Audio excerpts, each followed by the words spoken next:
what's important for me is to leave something behind that can help someone else.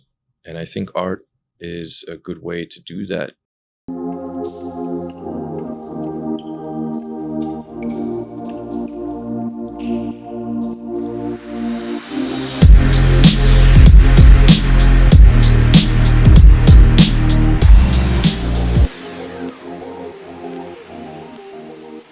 Hi there, and welcome to What's Up, a moCa media production.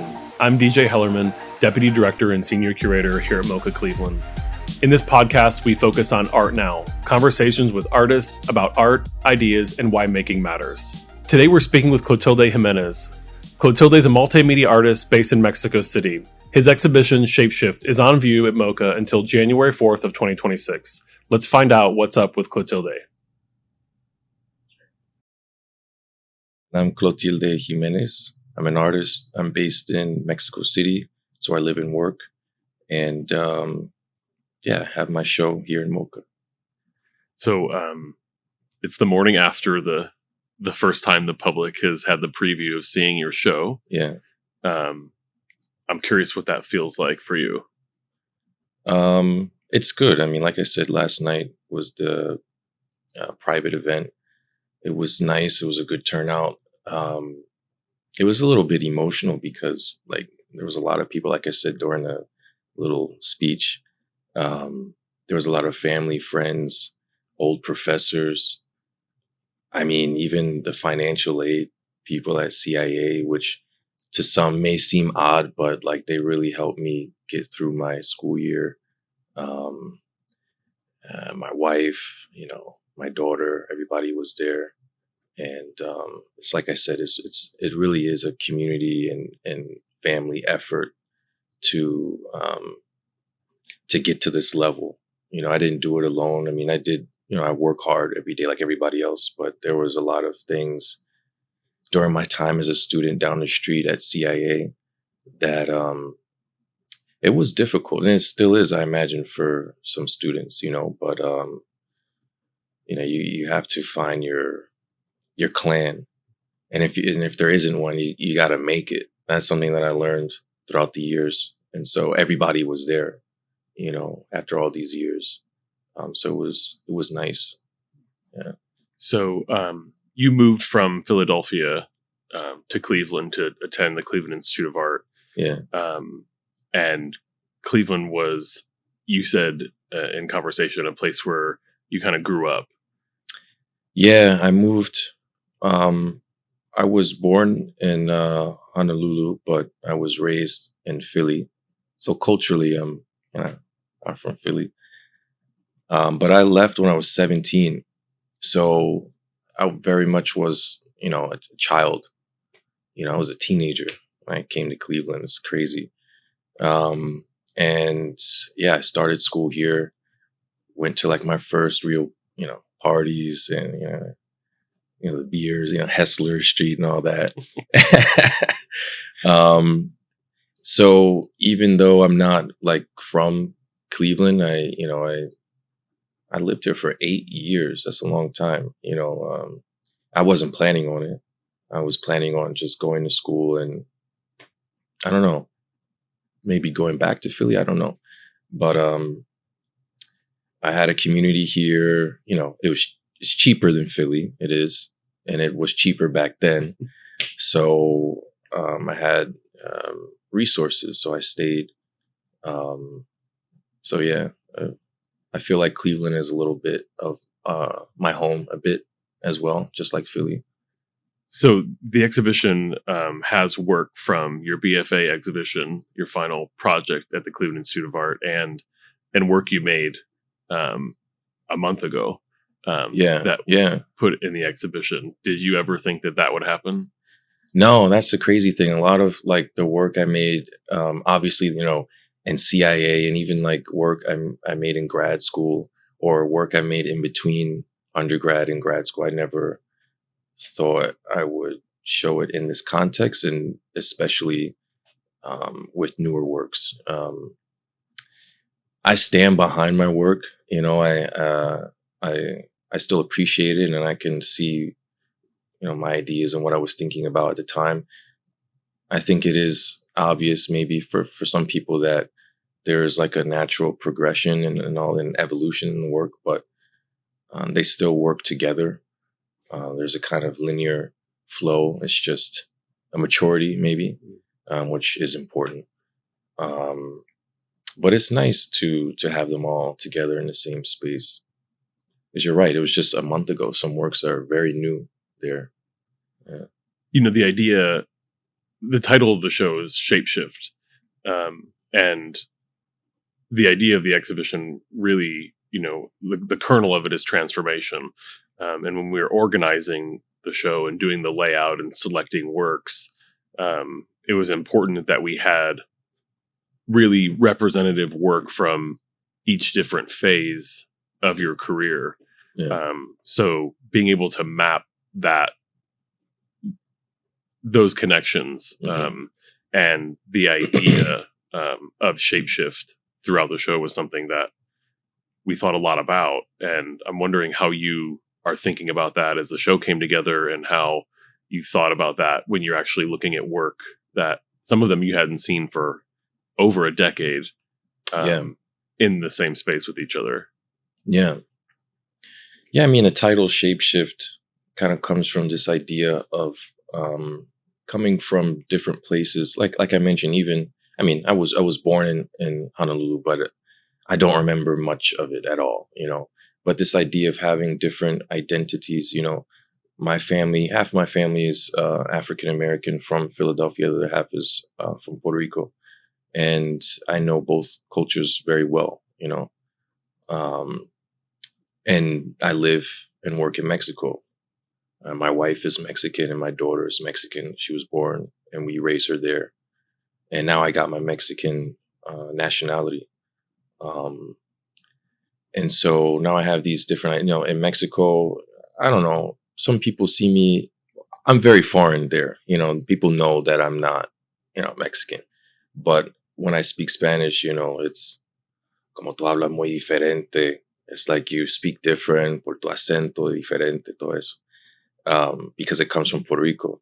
But then when I'm in the United States, maybe in Cleveland, some people have told me, you say daughter instead of daughter. So it's always this, and then I did grad school in London, which, now I'm very American, So it's this idea of kind of shape-shifting in a way, not so much for survival, but just as adaptation, and growing and maturing and understanding different things about yourself, to make sense of the world and your place in it in a way. And so in the show, like we start in the beginning of this kind of initiation, and we travel, my relationship with my father, and now me being a father as well. My daughter's 3.5. It's, it's difficult. It's a blessing, but it's a new phase, because, I didn't really have a strong relationship with my dad. So I'm going in like, I don't know what I'm doing really. So it's this constant shifting and making sense of things, which I think goes into collage, because for me, I never studied collage formally in school, which I think is a good thing, because sometimes when you're in school, you have this preconceived notion of what things should be because of art history. And these are good. It's not a bad thing, but it is a thing, But for me, it was very freeing, and I was able to tell different stories at the same time, my own stories, or things that I couldn't really make sense of. So I could kind of put layers, There's two parts of the practice, like a drawing practice for you, and then a collage practice. Yeah. How do those two things come together in the studio when you're making work? Well, drawing is really like the fundamental building blocks, I feel like, for every artist, even if they don't draw, because every kid is artistic in their own way. And every kid, it starts with a drawing. If you're drawing with a crayon on a wall or a stick in the sand, it's always this linear, or, you build your blocks, or you call that sculpture maybe, but drawing is always there. So for me, I'm very comfortable with drawing. And so, like I said, when I started collage for the first time, that was my safe space, was drawing. So everything started with a drawing underneath, and I collaged on top of it. And sometimes I left spaces open and empty so you could see the linear part, and sometimes I didn't. But no, everything, even the more complex, newer works where there's no drawing, there's like drawing underneath, and there's all kinds of sketches. So everything starts with a drawing for me. When did the collage switch happen? When did you? Right after CIA, I studied while you were in Cleveland? Printmaking. Yeah. I studied printmaking. Shout out to Maggie. I think she's still there. Yeah. Yeah, she's amazing. And when you graduate, you quickly find that you don't have the studio space, you don't have the cohort, you don't have the critiques, all that. Sometimes it's nice, like I'm much more free to do what I want, but you don't have those resources, and those resources cost money. So, but what I did have was a bunch of paper left over from printmaking. So, where I come from in Philadelphia, there also is not a lot of resources. So I just took what I had and started cutting them up, whether it was paper or fabric or old t-shirts, magazines that I got for free. And I started working with that, playing around with the different colors. Instead of buying paint, I had whole colors here. So, and it developed into what I'm doing now. Yeah. The show opens with an artwork from 2018 called Olympia. Mm-hmm. And that's an artwork that has elements of collage, paper and found fabric, drawing, and it also references art history. So in a way, it's kind of a summary of some of the work, or a lot of threads that you were interested collide in that work. Yeah. When did you introduce fabric into the process? I think when I graduated CIA in 2013, I started doing collage maybe in 14. I think I took like 8 months off. So what was happening during those 8 months? Nothing, just post graduation. I think just watching a lot of Seinfeld, drinking beer. Nothing. Just, you're done with school, so you're like, But I knew I had to get back into you can't stop for too long, because then So I got back into it later, and that's why I did collage. But the fabric, that happened a year later. I went to grad school, and then I found myself, I went to the Slade School of Fine Art in London, and I found myself now in an environment where I was back in academia, but much more free. Professors there, and I think just in general in grad school, they're not really expecting to like teach you how to paint or sculpt, but teach you more about the ideas behind the work and help you dig them out. So when I was making my collage with paper, the professors and a lot of the students also challenged me, like, well, why not this or that? And I always had my answers for everything, but I still remembered, and I took into account what they said. So I was always pretty keen on using materials that had a previous life to it, or that made sense in the work. So instead of, for example, collaging a shirt, like, why not just actually use a shirt? It may do something. It may add something, even if there's a stain or a button or an aroma. It's just additives to the work. And so that's what I started doing in grad school. I don't really do that too much now. Like I think I said to you the other day, I do use fabric, but not a whole lot of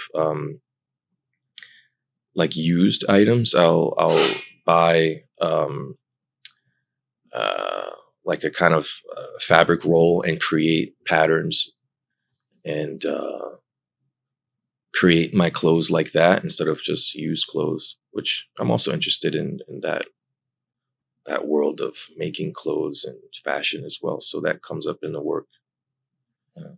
Self-portraiture is something that comes up in the work, and sometimes you have a very specific purpose for making a self-portrait. Yeah.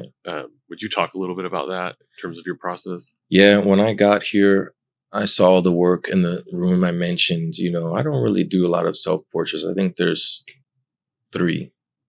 And you said, no, there's more than that. And then I looked around and was like, yeah, some of the works are intentional self-portraits. Some of them are unintentional.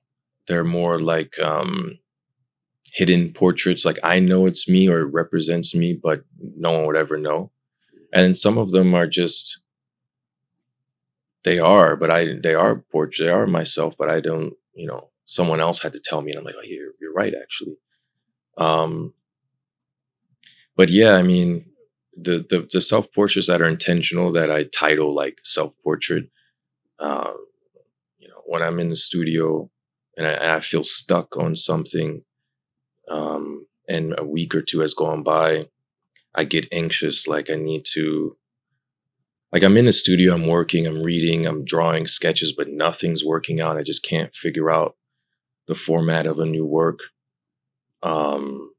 To get back into the groove, because I'm big on that, is I make a self-portrait and I make a portrait of how I want to be or how I, kind of give me inspiration. And it kind of always works for some reason. I don't know why, but maybe it's because I think making a self-portrait, you can't really go wrong. It's just how you feel, how you see yourself, how you want to be seen, or how you felt before. So, and yourself. So it gives me that space to break from that. I wouldn't call it artist block, but insecurity is something. I don't know. Yeah. When we were talking the other day, you mentioned like secret or hidden meetings, and there's secret and hidden self-portraits, and also the kind of the early bronze works that you made at the Slade in London. You were talking about being very explicit in titling the work, so that some of the content would be very clear and not missed or misread. Is that something that's on your mind a lot? In those days, that was 2016 to 18.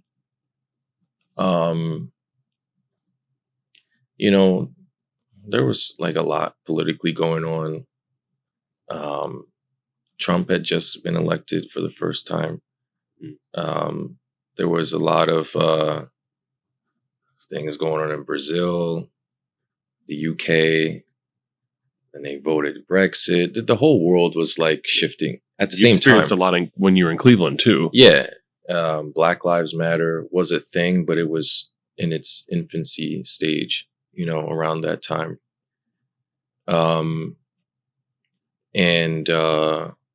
We were having a lot of discussions. Some people were pro things, some people were against.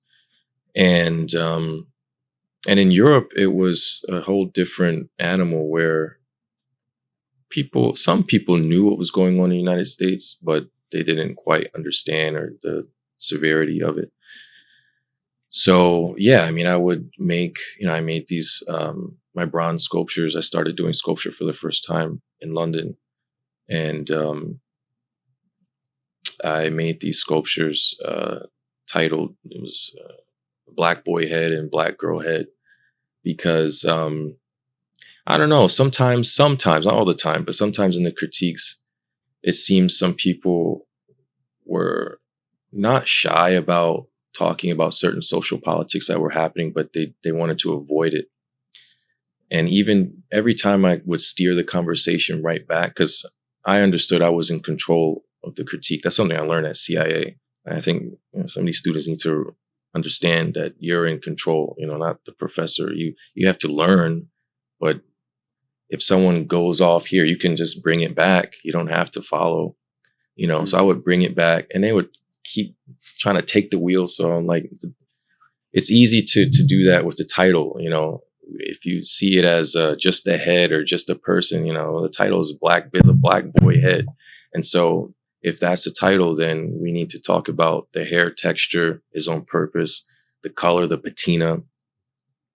And it's not a brown patina just because it's bronze. I could have made it anything, could have made it as you like silver, like the aluminum thing. But everything is intentional, even the weight of it, the size of it, and its proximity to, the black girl head. And so, yeah, it's intentional. And I started doing that in London. Is there any work in the show that you feel like is misread a lot, or something even about your work that's misread a lot, or a secret meaning somewhere that you... I don't know if it's misread. It has been misread. Again, London. I butt heads a lot with some people, but I grew a lot as well. An American woman, actually, of all people, she was there. She said, your work is very happy, and and I understood what she meant, but she said it's very happy, it's very juvenile, it just makes me feel good, but you're not saying anything. And I didn't even have to say anything. The whole class just turned around like what are you saying? What do you mean? And what she saw, she explained that basically it was just happy people, and that was it. And I'm not sure if she's just the only person, but that's the first time I heard that. And I just told her, maybe the language that's being used, you speak a different language. Maybe you're not able to see what, I appreciate your comment. I'm glad the work makes you feel happy, because that's a good thing. But there's all kinds of layers here that maybe you're not able to pick up. And that says more about you than me. I'm not going to say anything else. But the work, I have a particular style that's intentional. I have a particular color palette. Everything's very intentional. And I think sometimes people see my work as very simple, maybe too simple, especially as someone that's formally educated in art and art history and theory.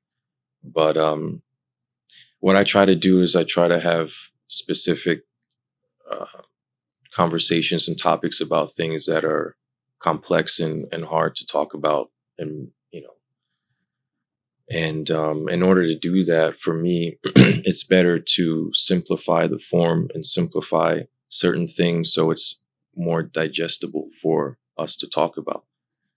I don't find it necessary or even interesting to do like some kind of hyper realistic thing, even though we've done so many of them at CIA for like classwork and homework, but it doesn't make me feel something, I don't know. And especially now with like AI coming out, now it's like, sometimes for me, I'm looking for that human touch.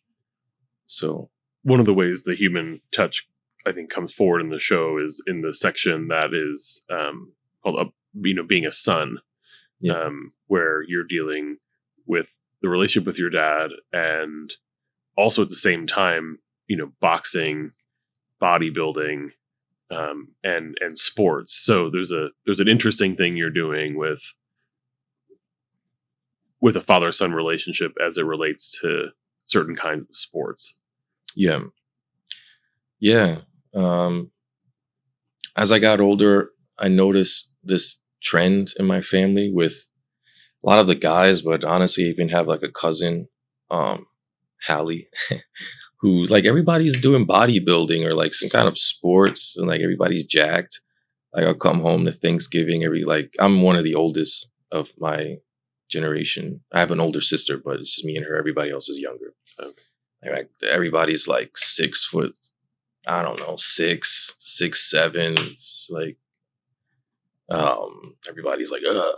So my dad as well was a bodybuilder. My uncles were in their youth. I don't know.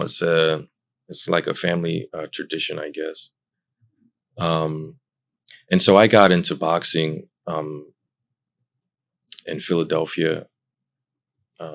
Like I said, my dad really wasn't around, but one day he did come around and he's like, you need to get into boxing and your brother is going to get into football. He's like a real macho kind of, he's like, yeah, gladiator sports. That's how he kind of talks. But I actually like boxing. And then it helped me navigate the streets, and self-esteem and discipline as well. It teaches you discipline. I think is good for kids, especially that don't have like that kind of guidance. Yeah, I love boxing and I love to watch. I like to partake in sparring, whatever. And I continued even after grad school in London, which was interesting because, sparring, teenagers as a teenager is one thing. Sparring like men, like even like something about like foreign, like English people, there's a different style and a different, attitude. And that was fun. But then I broke my wrist, so I had to stop. I had to choose art or this is my writing and my drawing. And I might get back into it. I'm in Mexico. You feel like it's coming? Well, I live in Mexico. There's a big boxing culture in Mexico. So, and in Puerto Rico. Yeah. So, when we were talking about the works dealing with boxers and boxing, something you often talk about are the gloves, the importance of the gloves. Not only just the color, but their shape and their color. Would you explain a little bit of that? Yeah. The gym that I went to in Philadelphia was one of those like grimy, like rocky gyms, leaky, the rats. It's in the basement of some place, but those are the best gyms, and it was for like at-risk youth, but there also was professionals training there. It was interesting to see like the intensity that they had. And honestly, that I've never thought of it until now. That I think was the first time that I saw a professional that was an entrepreneur, that was doing something legal, that was actually chasing their dreams and like working hard for it every day, as a kid. And we had this, like this container, this like, box of equipment. And because I was always the youngest and the like scrawniest, I was like 13 when I started. I always got the leftovers, which was a pair of pink boxing gloves. They weren't necessarily like geared towards any gender, but they just were pink, And nobody picked them. No one picked them because no one wanted them. So I got them. But what I understood was because no one wanted them, they were not used. They were kind of new and they felt good. And so I kept choosing them, even if I got there early, I would just take the pink one. So it kind of became like my thing.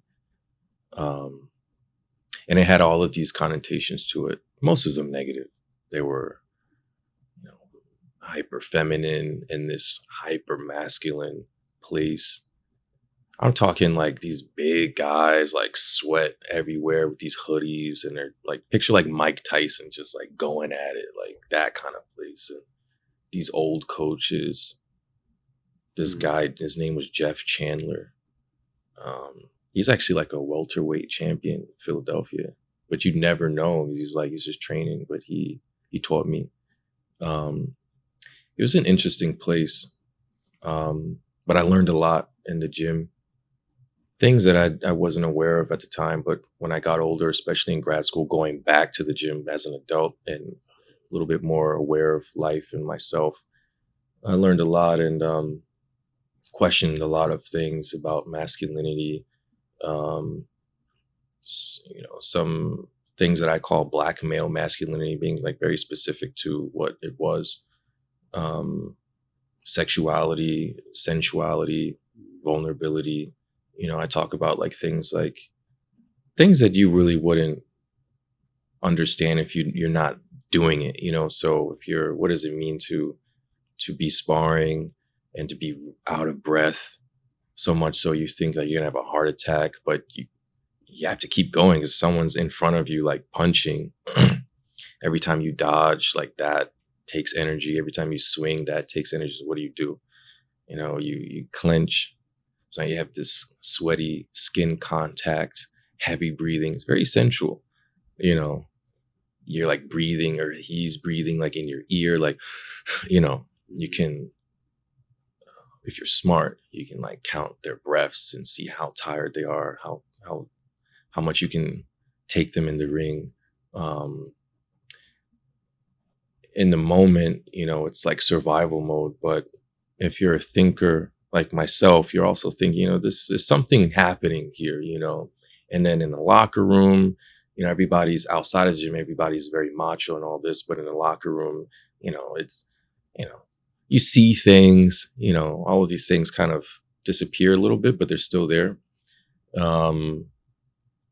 So these are some topics that I wanted to explore in my work.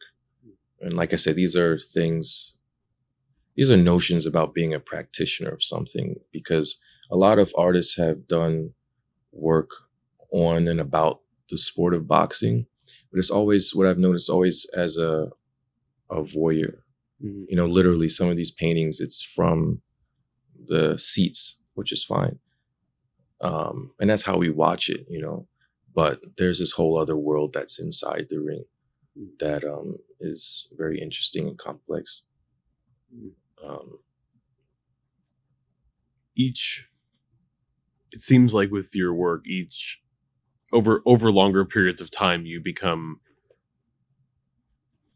maybe more interested in certain colors, or certain colors become a little more prominent in the work for a passage of time. And there was a phase where a lot of the work had a very blue, and you were dealing with water.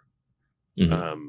And then it seems like now, with the work you've been making, the new work coming out of your experimental opera that you did at Musée Humex called The Grotto, it feels like you're thinking a lot about green, compositionally.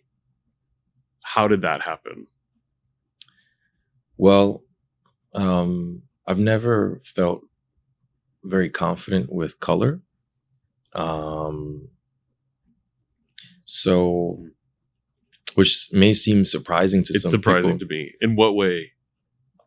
I think it goes back to like CIA, like the color theory classes. I just never, it's just so many colors, it's just very complex. Well, one of the things about collage is that you don't have to mix colors. You find the right one and you have it. That too, mixing, thinking about it.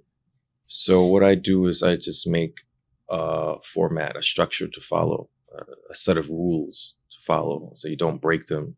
Or if you do break them, it's calculated, So,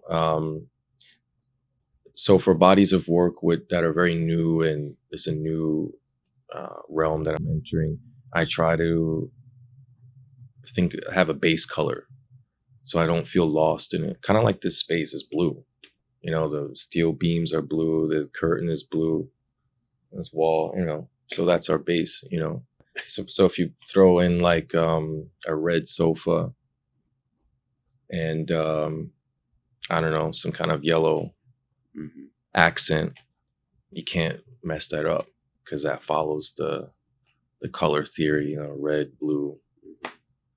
I'll challenge you on something. I was talking to my wife, and now she tells me, like, she sees it all the time. When you watch like a sitcom, especially like a classic one like Seinfeld, they always have like this rule of whoever's the color designer, they're very, I can see it. They're thinking about it. There's always this rule of like 70% of one primary color, and then 25% of the other one, and then an accent of the third one. So red, blue, yellow, or yellow, red, and you'll see like George has a big blue jacket and he's sitting on like a brown couch, which is neutral, so that doesn't count. And then Jerry has like the red ketchup, so that's the accent, I guess. And then the back wall is yellow. And then everything else is like neutral. So it's an easy way to just make everything work. Like it has to work. It's like science or something, then you can fill it with neutrals. So I try to pick my base color. So La Memoria de Agua, which is the show I had in Mexico, I mean, that was blue, but it was dealing with water. So it was easy. Even though water can be any color. But yeah, I mean, color is, for me, a little bit intimidating because it can make or break a work. And there's a science to it, maybe I'm thinking about it too much because of art school, but it's real. So, I mean, these days I'm using a lot more color. It's because I have my rules and I'm just expanding on them.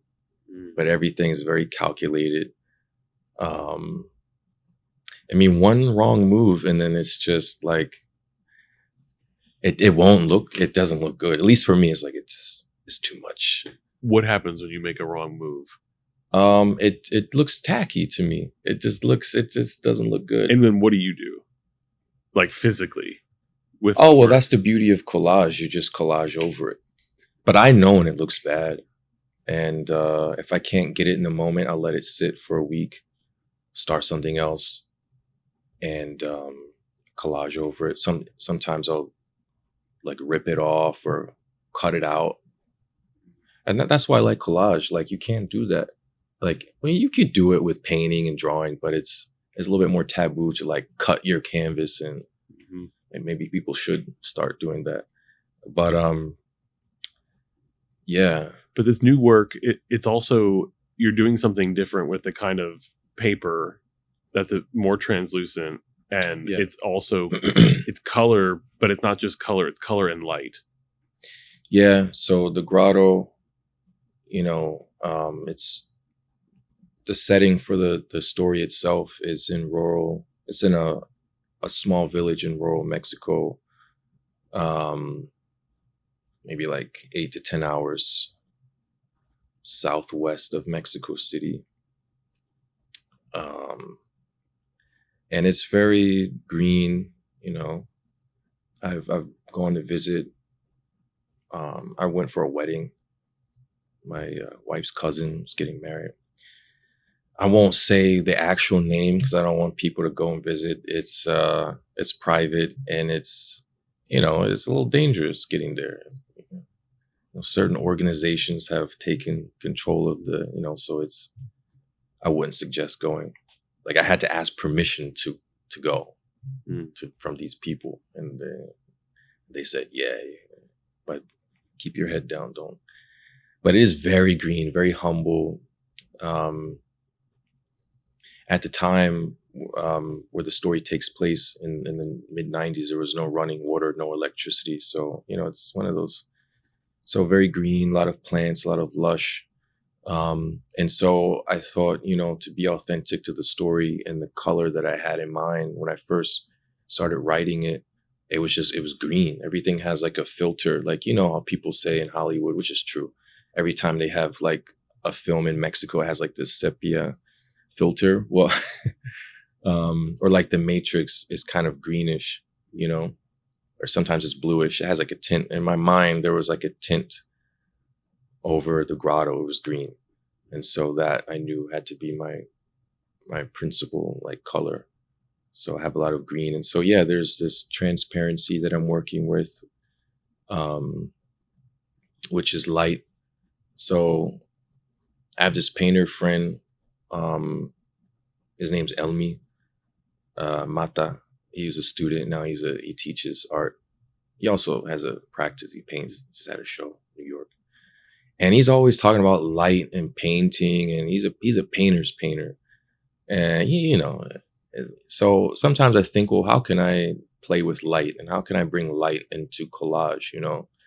Not to mimic painting, but just to participate in the practice of creating light, and what does that mean in art historically, and all that. And so, yeah, there's this idea of the divine in the work, because, the last scene of the opera, the main character is rescued by a Mexican goddess, Chalchicuitle, who comes and rescues him from his turmoil. And so that light presence is there. In one of the new works, as a part of this kind of coming out of the grotto, can we talk about the fruit eater? Yeah. The fruit eater, again, like very intentional with the title, it's a work, it shows a young woman in the bush, collecting fruit, mangoes.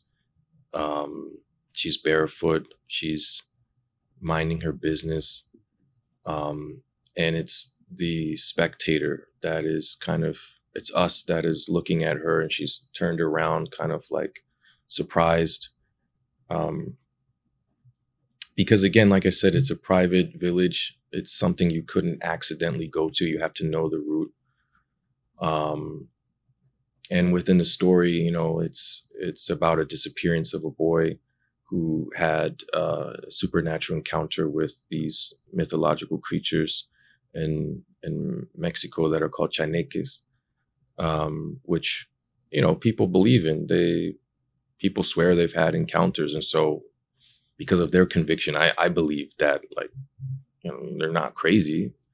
And so my wife was in the village as a kid with her cousin and a group of cousins playing. And luckily they went back home during sundown, but the kid stayed and played, and he had an encounter with these chaneques, and he was lost in time.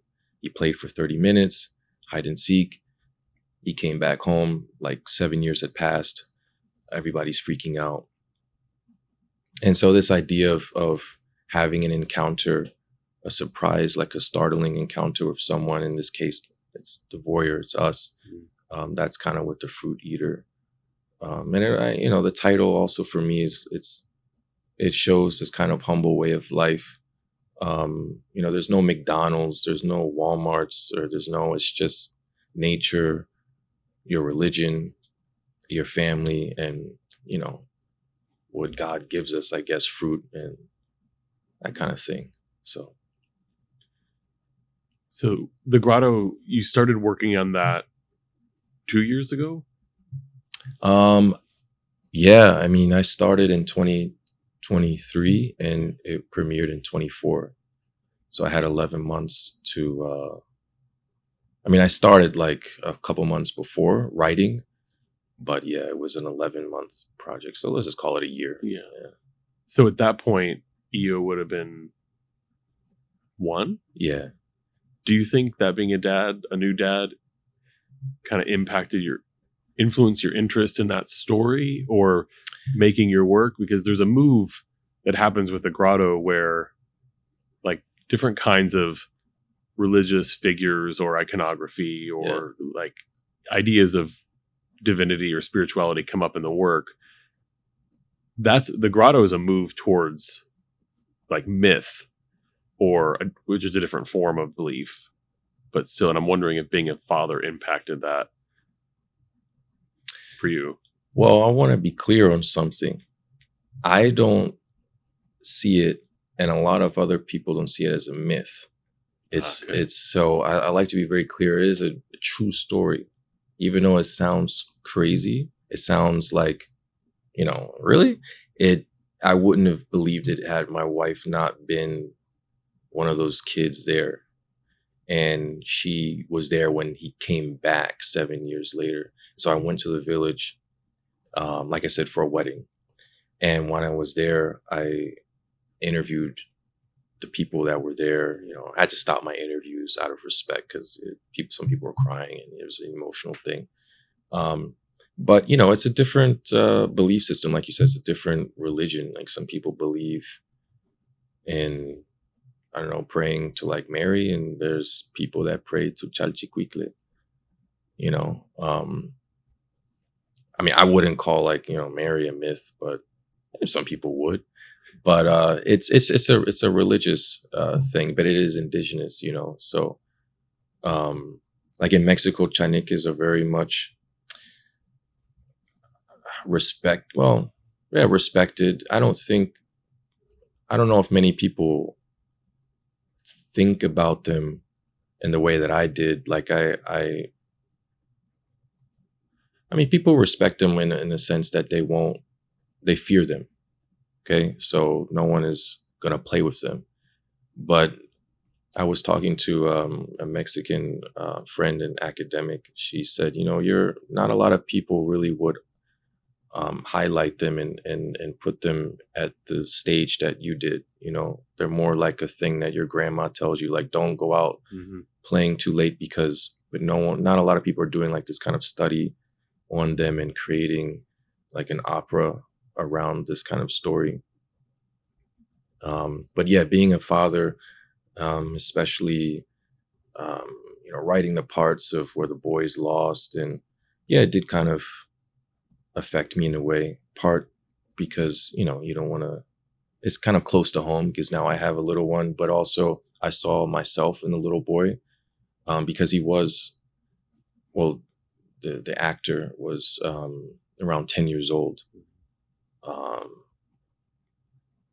He was, quiet, and his name's Tonatio. And we went to his village to film and do some things. And he's a great kid. And yeah, it all kind of came full circle with my history and as a kid, and then my daughter. And yeah. I think what's interesting about the story, and what I mean by myth is not that it didn't happen, is that what I mean more specifically by myth is when a story, fiction or not, becomes a teachable cultural story or narrative. And for you, that was a different narrative. It was an engagement with a different narrative for you. Yeah. Very different. Which came out of a family structure, like your own building of your own new like family. I heard the story a while ago. My wife told me when we first met, we were like exchanging like ghost stories, like trying to one up, but like true stories, like, well, my brother said he saw like I think my sister told me when we were kids, like she saw George Washington's ghost in the corner of her bedroom. As an adult, I'm like, maybe that was like not actually George Washington, but some colonial guy, because in Philadelphia, you know what I mean? And then my wife told me the story of the Chaneque. But when I heard it, I knew that it was so compelling to me. The fact that it was true and she was there, like, I want to work with this in some way. I didn't know how. I didn't know. I thought maybe I would just make a painting or something. Yeah. But years later, it turned into an opera. I asked her permission. She gave me her blessings, and I asked the family, and they. But yeah. This is switching topics totally, but something maybe to touch on. You recently did the posters for the 2024 Olympics. Yeah. That's mostly not represented in the show, except for the corner of one little drawing. I'm just curious what that experience was like for you. It was a good experience. It's very new because I think that was the first time that I worked with a large international organization like the Olympic Committee. So, there's guidelines that you have to follow, like, because you're kind of representing them in a way, but it's also very open. They basically said, like, we chose you because we like what you do, so keep doing it. But It does have to be in this format, this size. So I wasn't used to working that small at the time, like full figures. And they said, we get you do some political things, but maybe don't depict certain individuals, politicians or something. But do you? We don't want to control it. So it was fun. But yeah, I did the I was one of the artists. There was a couple artists. I did synchronized swimming for the Olympics, and then Paralympic relay race. Yeah. Cool. You shared a really great story about determination, like about your determination to be an artist and how that's not always seamless or easy to work through what it is to be an artist. I wonder if you'd share that. Yeah, so I worked at a residency in Guadalajara called Cerámica Suro, where it's a ceramic residency. It's nice. They give you a large space, and they help you work your ideas out. Some of the artists have been working with ceramics for a long time, and the other half, like myself, like no experience. So it's a place for you to think and do that. For me, I try not to be defeated by my work. That doesn't mean everything works out. That just means when there's issues, I just try to adapt and rethink things, and it always seems to kind of work. But that was the first time that it didn't work, and I had a time limit. I think the residency was maybe 2 or 3 weeks. It was 2 weeks. And I was just working, and I couldn't get the format, the composition. I just couldn't understand ceramics. I have a big respect for ceramics. It's difficult. It looks simple because it's if it's a plate or a vase or an object, we kind of relate to it. Like, I know what this is. This isn't, versus like maybe bronze sculpture. At least for me, there's always this kind of mysticism. Like when I was a kid, I'm like, how did they, like, did someone chisel this? I didn't know that it was a cast, but even like with this mug, we use it every day, but no, it's very complex. It's a science to it. And I just couldn't figure it out. And I was so close to giving up, not just because of the time limit. Like, I just couldn't do it. And, I would work, and people would come by my studio and just kind of shake their head like, man, this guy's got 2 days left. He has nothing. He's here every day, just drawing and erasing. And I just remembered, like, you know what? From where I come from to be here in Guadalajara at this residency, it's not by accident. I'm here literally because I had 2 ancestors that just didn't give up, and they survived, whether it was, some kind of sickness, illness, or, transatlantic slave trade or something. There was someone who just was like, life sucks, but I'm going to keep moving. So in order to honor that, I have to figure this out. I can't just give up. And then it clicked. I was thinking about those 2 ancestors. And so that's what I made the project about. And so I made this set of plates, and kind of also thinking about art history. I was thinking about like the dinner party, and this act of communal dinner, but honoring these 2 ancestors. And so I made, I put like this image of the ancestors on the plates, and made like a kind of puzzle. So they were connected on different plates, and what that meant to eat from them. You know, they were on the plate, so everything that nourishment came from them in a way. The idea was to show the plates on a table. That didn't work out because of the pandemic. There was, I had to really limit what I was doing, so I decided to show them on the wall. They work really well. But yeah, it's this idea of determination and remembering where you come from and like why you're even alive. I think people forget like so many things could have happened even with our own parents' generation or grandparents. Like everything lined up in a way where we're here, so yeah.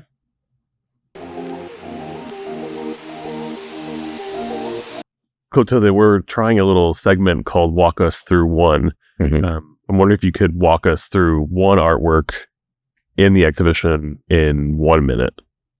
All right. 1 minute.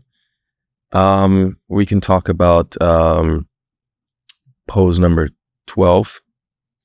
So it's a work from a series that I made a few years ago. I made a total of, I think, 13 poses. They were bodybuilder poses. Just, memories of watching my dad and my uncles lift weights. And then I just have this memory of going to one of their competitions and seeing them, these hyper masculine men, but then they're in like these neon pink and green thongs on stage to be judged by other men. So I thought that was really interesting. So pose number 12 kind of is referencing that. But it also is a San Sebastian reference with the arrows. And but the figure, if you pay attention, you look at it, it does have these kind of scars under the chest, which is a reference to one of my friends, trans friends, who came out and did the kind of the post-op surgery and that kind of sacrifice of, what's going on in their life. So I kind of made them the San Sebastian.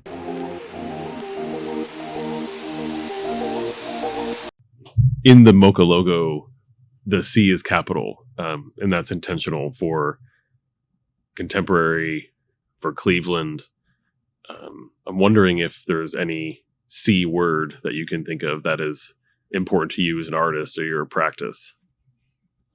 I've noticed the C is capital, and I never knew why that was, but now it makes sense. C word. I mean, it's easy. I would just say collage. It's so funny, like collage. And this is gonna sound weird, all right, but I never really liked it before when I was a student.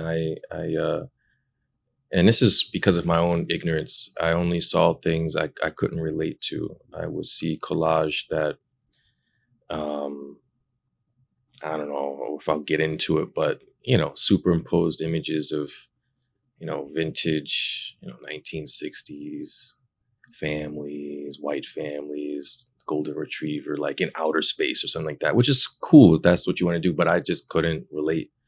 So, it's funny, like now it's become such this force in my work that allows me to tell different stories that are the exact opposite, or maybe critiquing these things. And so, yeah, it's a really an organic process that came from a necessity, I would say, of having, growing as an artist and a person. So collage, I would say for sure. Yeah. The first time we've done that question, and I think it was super easy for you. Yeah.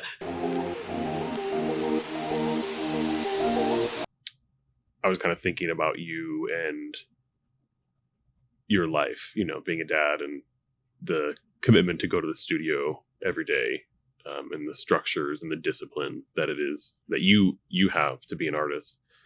And I'm curious why it matters to you. Like, why does this work matter? Mm-hmm. Well, I think a lot about legacy, like I think a lot of people do.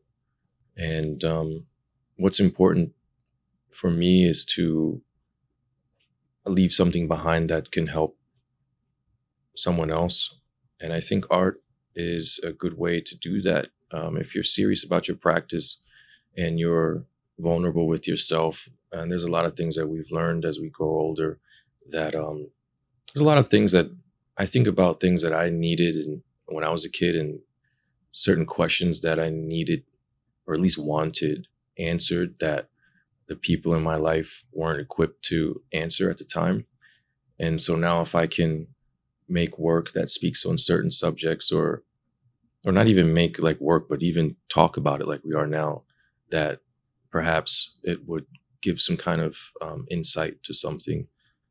So not just thinking about my daughter, but also the community around her in Mexico or in any place, even in Cleveland, because that's important. When I was living here, I used to teach at CMA, little kids art class, and I used to teach at the Cleveland School of Art, 8th, 9th, and 11th grade, which is a whole different demographic, and teaching style.